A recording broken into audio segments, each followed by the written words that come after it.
Bonjour à tous et bienvenue sur ma chaîne Clé de Lumière.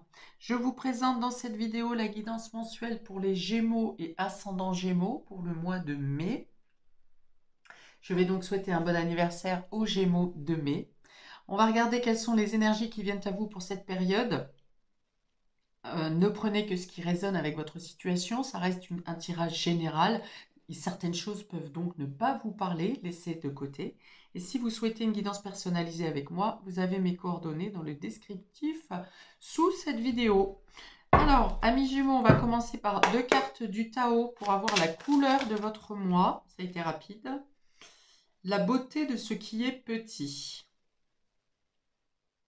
Découverte de l'extraordinaire dans l'ordinaire. Ok, je vous vois avec une vision plus minutieuse, plus précise, avoir envie d'observer le détail. Alors, on parle de maintien de la simplicité, de ralentissement. Ouais, il y a cette notion de prendre le temps, vous voyez, de faire comme un focus sur l'instant présent, d'observer des détails auxquels vous n'aviez pas prêté attention précédemment. On vous parle de grande attention, de discrétion et cette sensibilité aux détails. C'est ça. Ouais. Besoin d'observer ou de prêter attention à ce que vous ne voyiez pas précédemment ou que vous n'avez pas eu le temps peut-être d'observer plus tôt. Alors, une autre, s'il vous plaît, pour nos amis Gémeaux. Ouais, ça parle de précision, ça parle de beauté de la nature, ça parle de changement de perception, peut-être une vision plus fine, plus accrue, plus précise, une vision ou une perception. Hein. Ok, encore une. Ah ben, vous en avez deux. Ça parle de prospérité. Voilà. Vous aurez plus de temps pour vous, plus de temps pour apprécier les bonnes choses. On parle de méditation, de régénération également de la vitalité. Une régénération plus rapide. Vous voyez, peut-être que vous aurez moins besoin de sommeil ou que le peu de sommeil que vous allez avoir va réussir à rebooster tout votre organisme et vos fonctions. On vous parle de sang-froid. Donc vous vous canalisez. Hein.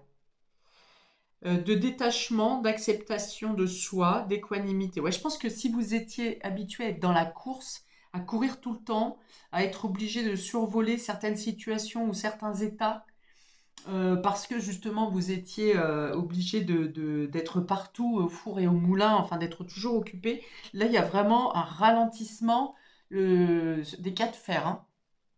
Alors, c'est pas forcément, ça peut être la vie qui vous l'impose, mais je pense que c'est plus une décision de votre part de ralentir, de prendre le temps d'observer ce que vous avez acquis jusqu'à maintenant, ce que vous avez travaillé jusqu'à maintenant, ce que vous avez débattu jusqu'à maintenant. En gros, c'est profiter du fruit de vos efforts que vous n'avez pas pu profiter jusqu'à maintenant, parce que votre vision était ailleurs dans la course, dans l'occupation, dans l'acharnement, dans le travail, dans les responsabilités, voilà.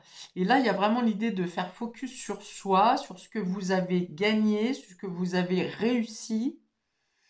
On parle de richesse, de succès, de gratitude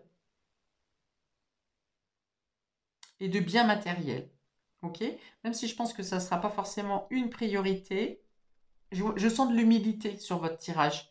C'est-à-dire que vous allez apprécier ce que vous avez, vous allez aussi en faire profiter vos proches, mais c'est surtout d'apprécier le calme que ça vous apporte, plutôt que de cette agitation constante. Agitation extérieure, mais peut-être aussi agitation interne. Parce qu'avec cette carte de l'immobilisation, on a deux personnages de Bouddha en position de méditation et d'observation, observation intérieure, puisque leurs yeux sont fermés. Et il y a vraiment cette idée de pouvoir apprécier réellement ce que vous êtes, ce que vous avez, et de ne plus être dans le devoir et dans l'obligation d'être toujours dans l'agissement. Ok. Donc immobilisation, mais qui produit un effet de sérénité, de grâce. C'est pas un frein imposé. Ok. Et 3 cartes en plus hein, sont tombées, dont 2 Bouddhas. Donc vraiment, 2 Bouddhas méditatifs. Donc vraiment, voilà, il y a vraiment l'idée de prendre le temps, la pause, euh, faire le calme en soi et à l'extérieur. Euh, je regarde, les 3 premières cartes sont du domaine général et les cartes du bas vont venir préciser le domaine relationnel et affectif. On a le 7 de coupe, ici, qui vous parle de multiples possibilités, multiples potentialités, peut-être plusieurs choix à faire. Alors, il y a aussi une hésitation à prendre une décision ici par peur de ne pas faire le bon choix ou de laisser partir quelque chose ou quelqu'un qui a regret, enfin voilà, de faire une erreur dans sa décision. Donc là, il y a une réflexion que je pense que vous allez réussir à prendre sur un choix à faire. On peut avoir...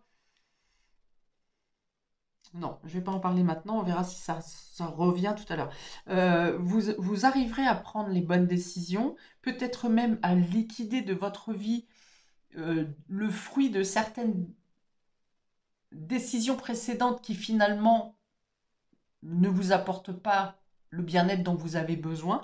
Mais je pense que vous arriverez à prendre les bonnes décisions parce qu'avec cette carte-là, justement, qui parle d'introspection, de prendre le temps, d'être au calme avec soi-même, voilà, c'est surtout ça aussi qu'on veut vous dire, c'est que la décision doit vous revenir à vous et non pas être influencée par des personnes extérieures.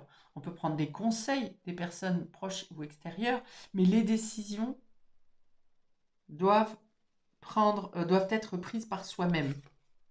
Ok, l'ermite. Donc voilà, c'est ça. Utilisez, allez dans l'introspection, regardez votre lumière, interrogez votre lumière intérieure. euh, vous basez sur vos expériences passées aussi, mais les expériences euh, sur lesquelles vous avez tiré de bonnes leçons, pas les expériences du passé qui vous ont plongé dans l'inaction, dans l'indécision. Donc il y a vraiment l'idée ici d'utiliser son fort intérieur pour prendre une décision de manière éclairée. Et vous y êtes, hein, parce qu'avec 2 Bouddhas, je pense qu'on ne peut pas faire plus sage et éclairé. Euh, donc on peut avoir cette notion d'introspection à un moment donné, on peut avoir besoin de se couper d'un entourage, de trop d'entourage, hein. Ça revient à ce qu'on disait ici, hein, le repli, pas forcément sur soi, parce que vous pouvez être au milieu de la foule, mais vous saurez, vous, même au milieu de cette foule, vous plonger en vous-même pour, euh, pour observer à l'intérieur, mais peut-être aussi observer les agissements à l'extérieur. Waouh, super. On a le 4 de bâton ici, donc qui parle de réussite, de structure, de consolidation, de victoire, de réussite. Je l'ai déjà dit réussite 2 fois. Réussite, victoire. Ok?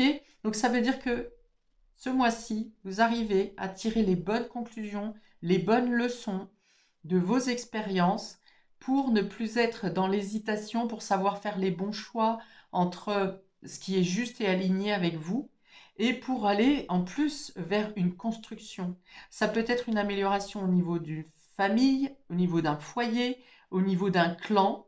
On bâtit ici avec ce quête de bâton, on bâtit, on construit, on consolide, on structure et surtout on fait la fête, on célèbre. Et il y a une notion d'être fier de soi, vous voyez, un peu comme si vous revenez d'un grand combat et que vous regardez, vous êtes en haut de la colline et vous êtes en train de regarder l'étendue magnifique qui est devant vous en vous disant je l'ai fait, j'ai réussi à le faire, puisque vous êtes dans la victoire. Et il y a ce côté fier et en même temps le côté humble. Alors peut-être avec quelques regrets de devoir laisser ou d'avoir laissé des choses derrière soi. Et oui, quand on avance, le passé, il doit être derrière. Il ne doit servir que de leçon, de base de réflexion. Il ne doit pas retenir en arrière. Le passé est passé et c'est sur nos réflexions du présent qu'on modifie notre futur, qu'on agit ou qu'on crée notre futur. Ce n'est pas les actions du passé qui créent le futur. Ce sont les réflexions du présent qui sont issues de nos leçons du passé, de la compréhension de la leçon du passé. Bref, tout ça pour dire que vous allez vers la réussite, la victoire, le dépassement de soi et la compréhension de quelque chose dans votre fort intérieur. Votre réflexion est ciblée et non pas dispersée. Vous canalisez votre mental. Et ça, c'est pas rien. Canaliser son mental qui envoie hein, dans ses indécisions, dans ses oui, ça c'est intéressant, mais ça je pourrais, mais là j'hésite, j'ai pas confiance. Voilà, ça c'est le mental quand il est dispersé et qui nous plombe. Et on voit ici que vous allez regarder précisément, hein, avec cette carte de s'appuyer sur l'essentiel et d'observer. C'est un peu comme si vous aviez une loupe géante qui vous permettait de voir des détails que vous aviez déjà en vous, hein, ou qui étaient déjà autour de vous, mais que vous ne voyiez pas parce que vous étiez trop dans la course. Et là, vous allez voir précisément ce qui est juste pour vous, pour aller vers la réussite, la structure et la réussite et la victoire. Je vais y arriver. La construction et la fête. Eh bien oui, il y a des anniversaires là aussi. Alors, s'il y a des fêtes et des célébrations pour vous, pour le mois de mai, amis Gémeaux et ascendant Gémeaux, je vois aussi que vous cherchez, ça peut se passer sous un barnum ou location de salle ou quelque chose comme ça. Donc, c'est une fête qui pourrait être assez conséquente quand même. Du coup, l'hésitation peut être ici, qui est-ce qu'on invite, quel salon choisi, qu'est-ce que les préparatifs, hein, les préparatifs que vous aurez à mettre en place. Ici, le fait d'avoir plusieurs options, ça peut être aussi ce cas de figure. Ok, domaine relationnel. On a la relation à distance ici, beaucoup de communication, beaucoup d'échanges.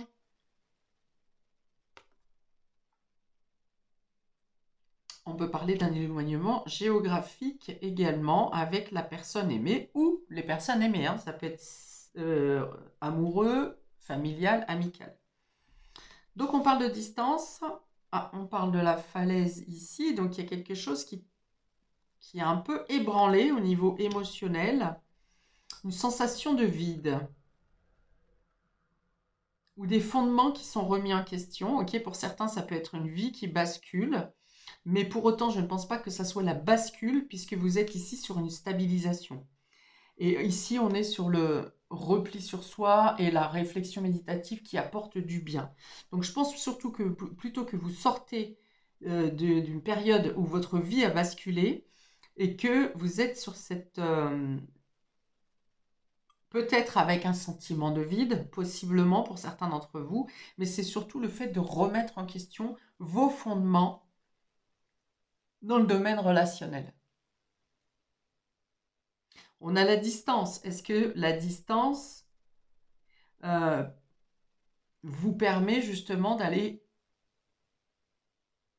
tenter de comprendre qu'est-ce qui a créé cette distance? Ou est-ce que cette distance vous ébranle beaucoup et ça vous fait vous interroger sur vos sentiments, sur votre relation?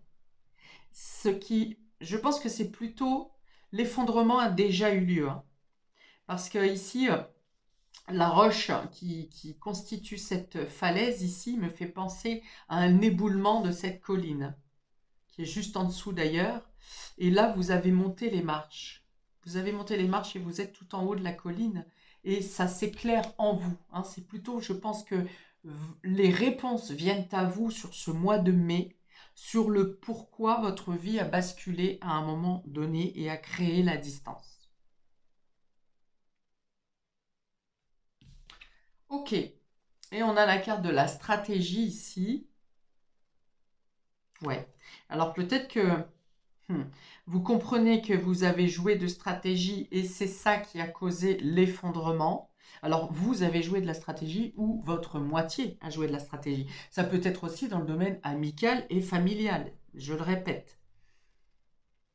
Ça parle ici beaucoup aussi de psychologie amoureuse, de mieux se comprendre, de mieux comprendre notre fonctionnement affectif, relationnel, de mieux comprendre l'autre, les autres.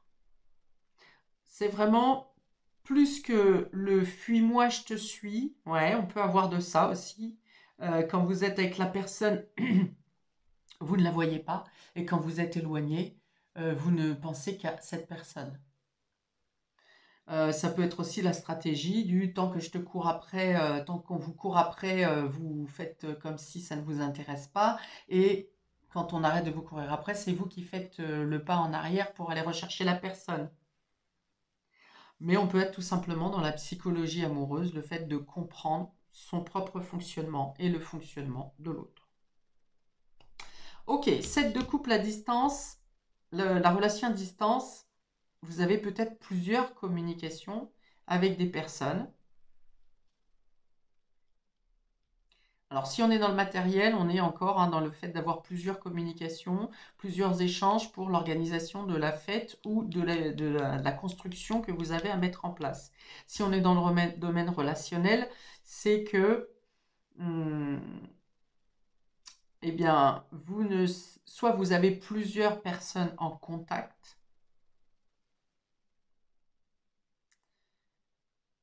soit vous vous demandez peut-être vous vous demandez comment aborder la personne. Vous hésitez peut-être à répondre à certaines sollicitations, ou bien vous-même vous hésitez à lancer certaines hésitations, certaines communications, pardon. Il y a un peu la peur de se tromper, ou la peur d'être mal jugé ici, ou la peur de mal faire peut-être. Ok. Pour autant, vous arrivez à vous lancer une fois de plus parce que vous arrivez à faire le calme en vous ici, parce que vous avez fait la bonne analyse de vos profondeurs, de ce qui est pesant, de ce qui vous a écrasé. Et vous en êtes sorti victorieux. Donc, le début de mois peut être encore un peu hésitant à la communication ou aux prises de contact, mais vous y arrivez. Parce que vous continuez ce travail intérieur, ce calme intérieur, une nouvelle base de réflexion, et vous arrivez à prendre le contact.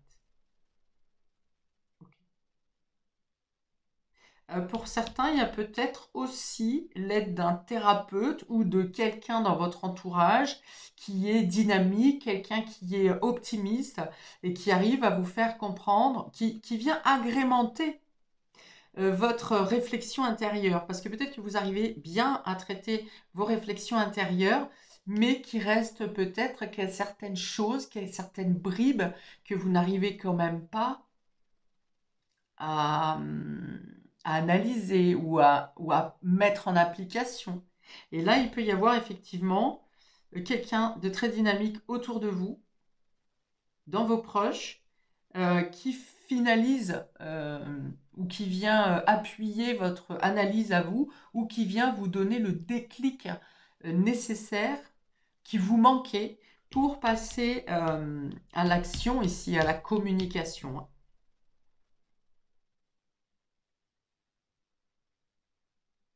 Ok, je tire maintenant une carte pour votre domaine spirituel, ici, votre état spirituel, votre place spirituelle, votre intérêt au spirituel, pour nos amis Gémeaux et ascendant Gémeaux, pour le mois de mai, s'il vous plaît. Quelle est la position de l'âme, même, on me dit pour vous, position de l'âme, ça c'est à l'envers. Alors, pour nos amis Gémeaux, pour le mois de mai, s'il vous plaît. Une carte concernant l'âme pour nos amis Gémeaux. Non, il y en a trop. Une seule, s'il vous plaît. Pour nos amis Gémeaux, pour ce mois de mai. Voilà, j'avais mis sur pause parce que ça tardait à tomber et on a la sorcière.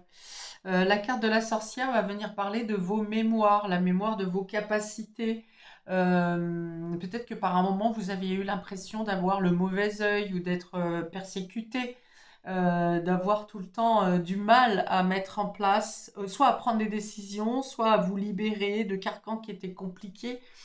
Et là, il y a l'idée de comprendre que vous avez le pouvoir. Vous avez vos capacités à l'intérieur de vous, vous avez vos capacités de protection, vous avez vos capacités d'élévation, vous avez vos capacités de création. Donc on vous dit ici que, alors ça va parler de votre intuition aussi, hein, et du pouvoir magique. Le pouvoir magique, c'est vos potentialités intérieures, souvent qu'on méconnaît ou qu'on ne reconnaît pas. Donc il peut y avoir une remontée de connaissances du passé, ou oui, du passé. Je vais rester là-dessus. On vous parle. Alors, on peut avoir des messages et des synchronicités au niveau des oiseaux également qui peuvent vous passer. Les oiseaux sont les messagers du ciel, hein, donc message de vos guides. Soyez attentifs à votre intuition et à votre perception parce que vous avez un compagnon de voyage qui vous souffle à l'oreille pour que vous compreniez les messages de votre intuition. Ok. On parle de guérison aussi avec cette carte. Guérison ou auto-guérison. Et de clairvoyance. La possibilité d'y voir clair dans les situations. Et d'avoir beaucoup de messages. Hein. Donc c'est bien ce que je disais, d'avoir beaucoup de messages de vos guides. Également des oiseaux. Voilà, je m'arrête ici pour le mois de mai pour votre tirage Amis Gémeaux et Ascendant Gémeaux. Je vous invite à liker, partager, à commenter, à vous abonner pour recevoir les notifications de mes prochaines vidéos. Par exemple, je vais faire les tirages pour la quinzaine, hein, donc tronçonner ce mois en deux pour être plus précise au niveau timing. Donc voilà, je vous souhaite plein de belles choses, chers amis Gémeaux et Ascendant Gémeaux. Et je vous dis à bientôt pour de prochaines vidéos. Ciao!